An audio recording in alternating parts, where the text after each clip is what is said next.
getting all the blessings. I'm tired of hearing about this person getting all the blessings. I'm tired of hearing about that church having all the people coming from the north, south, east, and the west. But God, now we call on you to send your glory into this house. Why not us? Because the Bible says in Acts chapter 10, verse number 34, that God is not a respecter of persons. And since he's not a respecter of persons, if he can let people get saved by the hundreds over there, why can't he do it over here? If God can bless that man over there with the BMW, why can you not drive the Mercedes? If God can bless that woman over there to have a 6-bedroom house, why can't you live in Trump Towers? But you got to do what they did. They invited the glory in. Somebody say, send down your glory. Send down your power. See, the people, they weren't afraid when Jesus said, go over there into that man and loose the coat and bring him here. No fear was part of their equation. When Jesus said it, they began to move.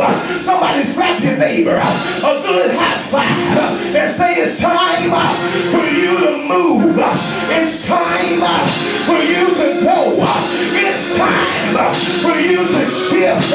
It's time for you to do what God has said you to do. The last thing, and I'm going to let y'all go. Don't let the spirit of pride continue to sit on your life. Because what happened when the glory came, there was something that was real strong that provoked David to a response. Not just David, but the whole entire people of God. They got real excited. Really, you know what? They didn't have their hands sitting there crossed. They didn't have their legs sitting there crossed. They wasn't worried about their weave. They wasn't worried about if they had stuff together. They wasn't worried about was somebody gonna look at me. They wasn't worried about somebody gonna talk about me.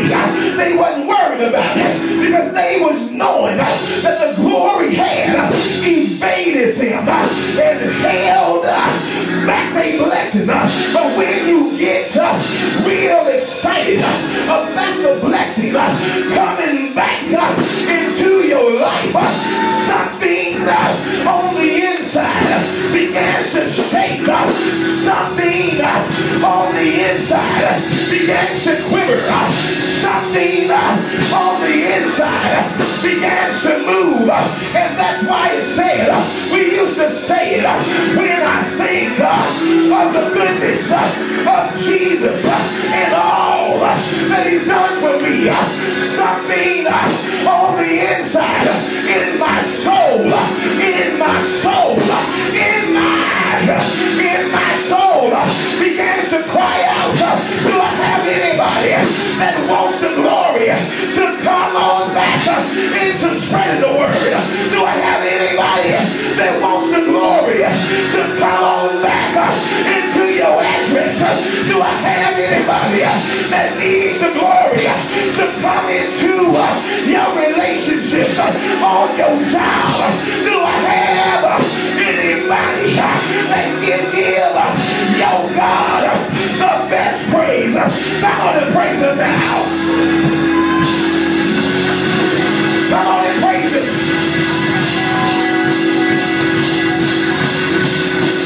Come on and praise him. God is saying that you got to be just like the people that they saw Jesus coming along the way, and they said, it's not good enough for this man who is the Christ to sit upon this particular coat that had never been ridden, but not letting him sit on that thing and not having no covering on the thing.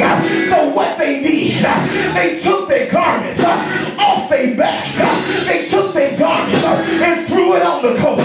they threw the garments in front of him because they said they did not want Jesus to go into the city and not having to be on that road.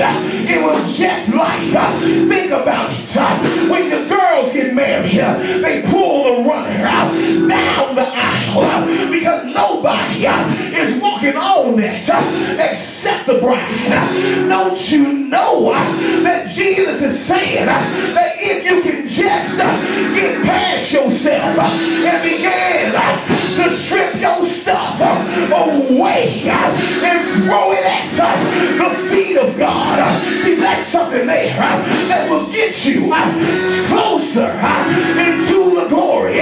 Strip away false pride, strip away false humility, strip away distraction, strip away your insecurity, strip it away